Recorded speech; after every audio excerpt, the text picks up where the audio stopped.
up on 200 this weekend. Big milestone for you. Talk us through what you're feeling, what the reflections have been like this week. I know you mentioned this morning that you haven't really thought about it, but now that it's kick-started the week, how are you feeling? No, I'm feeling really good, feeling really calm. We're coming off a really good win, which is the most important thing. I haven't really had a time to kind of sit back and reflect on my career so far.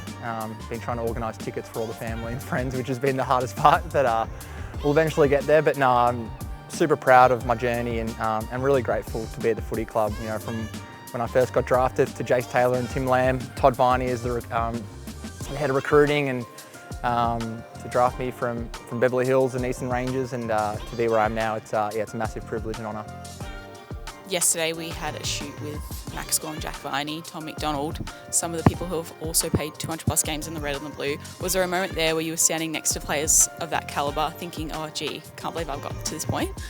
Yeah, a little bit. Yes and no. I feel like maybe I have a lot of self-belief, so I kind of always knew I could get to this point. But at the same time, you know, those guys are icons of the footy club as well. And I think what's the coolest part as well is since when I've got drafted, they've been there. They've been my role models. You know, Jack Viney, was someone I looked up to when I was 19 and he was only 21. And I think the coolest part about all of that is we've all had different journeys to get here, which is really cool. We've all had setbacks, highs and lows, obviously all premiership teammates, which is really special. So yeah, that's the thing I love the most, is when I look around the locker room, there's still guys who I've been close with since I was 19 years old. Clayton, Salem, Bailey Fritz, and then obviously the guys I was in the photo with yesterday, yeah.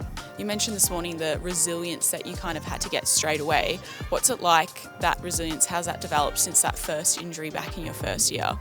Yeah, I think it's been massive for me, to be honest. It's probably something I've never really had a setback or an injury or any really challenges in my life before I was drafted. Kind of just played good footy and good basketball and got drafted, and I think the ACL was a massive test for me, test of my character, and kind of when I got back, it kind of felt really nice to kind of, I've worked for this, I've worked to put the jumper on, and you know, I felt like I showed really good resilience then, and discipline as well to get my knee right. And you know, from that point to last year, I think I played 165 straight, missed one game because my dog bit me. So, but you know, I felt like what it taught me was just the professionalism and being a 24/7 athlete, and the routines and habits that you have to create to play consistent footy. And I'm still learning. You know, I'm 29 and still trying to get those habits right. And some days you get them right, some days you get them wrong, but trying to just build as much habits as you can. And then obviously last year with the injury as well, I felt like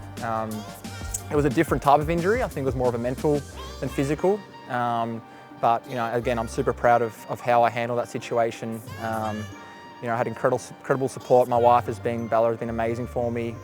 You know, helped me get out of that situation. And you know, as I said this morning, to play 10 games this year, win or lose, play good or not playing good, like for me, like the greatest gift is actually just being back out on the field and just doing what I love. Now, I know it's always awkward to talk about yourself, which is annoying, but you've had so many accolades. You know, premiership player, Norm Smith medalist, 2-time best and fairest, 4-time All-Australian. I know this is making you really uncomfortable, but I'm just going to do it anyway. Talk us through what it's like to be able to look back at your career at 200 games, have those accolades, but then also have so much left to strive for. Yeah, it's an interesting one. I think you probably ask any competitor or athlete, they probably don't sit back and reflect enough and look at, you know, the achievements that we've done. Even the premiership, for example, like, you know, we win the premiership and a week later we're talking about review and how can we get better for next year. Like, and I think this time, obviously with my family and friends and my wife, is something that I'll sit back and kind of reflect a little bit on from an individual point of view and team point of view.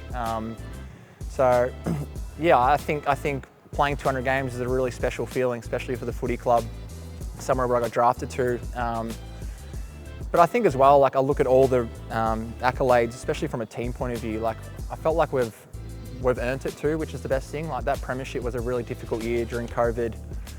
You know, the way the club went through the challenges and the adversity, and to get to the point where we obviously hit the success of 21 is such a special feeling. And will be the greatest memory of my life. But I know that I've still got 4 years left of my contract. So for me, the next part of this is transitioning into being more of a leader, and I feel like that's something I'm getting better at, and something I can still work to improve on is helping these young guys develop. Yeah, you kind of mentioned that this morning about being that person now for that young cohort of Demons that are taking their rise now. What do you see as your way of leadership? I know there's varying people in the club. Jack Viney leads by example, tough, and then there's Jake Lever. Lots of sound on field. What do you take it as? I think the best thing about our leadership group, or leaders of the footy club, is we all bring a different style of leadership, and we have different qualities and values, and that's great. There's no one style of leader that fits all. And for me, it's understanding how these young kids talk and communicate. They're all on Snapchat these days, so I need to get on Snapchat and actually message them that way, because that's the only way they reply. But no, I think for me, the best thing is for me was growing up was having someone to look up to. Jack Viney, Nathan Jones, Jack Trengrove. When I did my ACL, he was in rehab with me.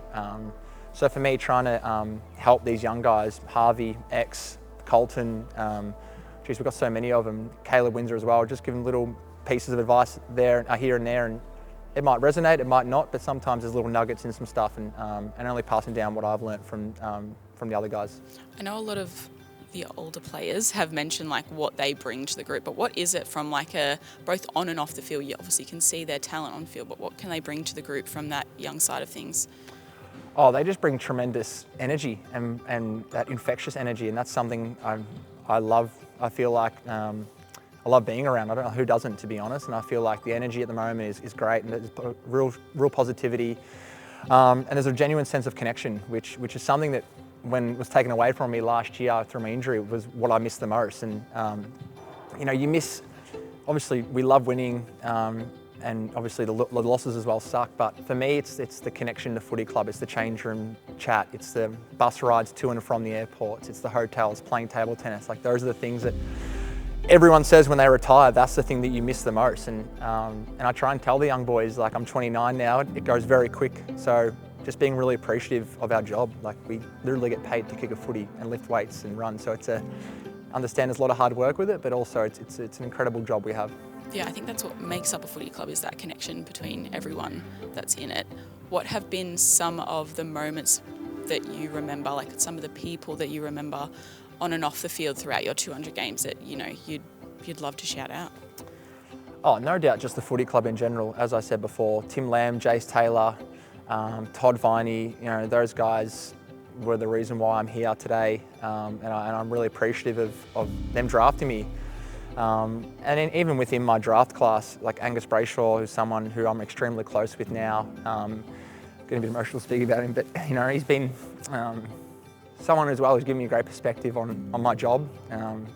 Sucks what he's gone through, but we were there since we were 19 together to 28 and premiership teammates. Alex Neil-Bullen is someone who is a good friend of mine as well, and that's what I love about footy, is the connection and the love that I have for people outside of footy, and how much it just brings people together from different walks of life. No doubt Goody has been an incredible mentor for me from when I got 18 to now, being assistant coach to Roosie.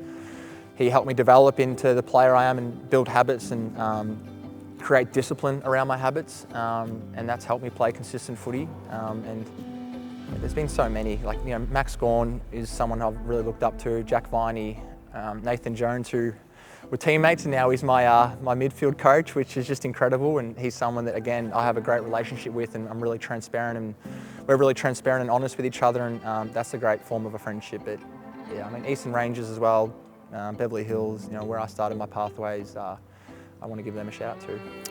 And then, so we're heading into the game, we're coming off a big win over Brisbane, which is a nice little confidence booster. How do you think the group's feeling shaping up to that next matchup? Yeah, I think we're really excited. Like, it's we felt like we've been building over the past 4 or 5 weeks. Even when we're 0-5, we felt like, or I felt like the energy within inside the 4 walls was great. I felt like the connection was there. And I think it's hard in footy clubs because there is 23 rounds, but sometimes you need to have patience and trust that the process will happen. And I feel like I feel like now it's starting to take place. you don't deserve it though. That's the thing, we gotta go out and get it. And I felt like the Brizzy game was just an incredible win, especially the belief we had in that fourth quarter. Obviously there's been a lot of noise surrounding that, but the connection, to feel like we're never out of the game, to feel like if we just keep playing our brand that things will take care of itself. And then to follow into this week against Sydney, it's going to be a tough game, no doubt, but we're really looking forward to the challenge. Want more content? Click on the videos below and keep the momentum going. I'll catch you in the next one.